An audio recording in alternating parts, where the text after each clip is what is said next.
De la lavande à la glace. Le projet pédagogique est mis en place depuis le début de l'année scolaire par un professeur des écoles de Gap, passionné de montagne et champion de sport. Une expérience éducative transversale à toutes les matières scolaires, au travers d'une aventure sportive personnelle de l'enseignant, rallié Ribier à la barre des écrins, en seulement 6 jours, en passant par 9 sports différents. Dès qu'on donne du sens aux élèves, ils sont prêts à tout, à l'école primaire en tout cas. En montrant des cartes postales, en montrant des images, en montrant des textes, en utilisant des documents qui avaient rapport avec leur vie de tous les jours, c'est-à-dire les Hautes-Alpes, eh bien, ils ont trouvé du sens. Je répète beaucoup ce mot, mais c'est très important. Et du coup, on a été dans le concret. Et quand on est dans le concret, on apprend. Et on peut réinvestir ce qu'on a appris. C'est ça qu'il faut montrer à l'école, c'est que les disciplines ne sont pas cloisonnées, mais elles sont toutes en interaction.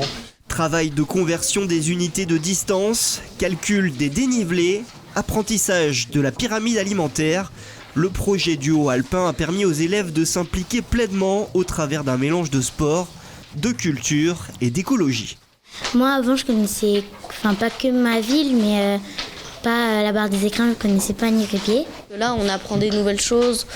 On découvre, par exemple, on va faire une sortie à Charence. Et puis, on va peut-être découvrir des nouveaux passages à Charence. On va faire du sport. Et tout ça, c'est bien, quoi. Il y a aussi les lieux culturels, les monuments. Je ne pensais pas qu'il y avait autant de monuments dans notre département. En même temps, j'apprends plein d'autres choses comme les montagnes, avec les châteaux, comme le château de la place Varmont-Dauphin, avec la forteresse de Briançon, avec le projet. Et au-delà de l'aspect pédagogique, c'est aussi une véritable aventure sportive.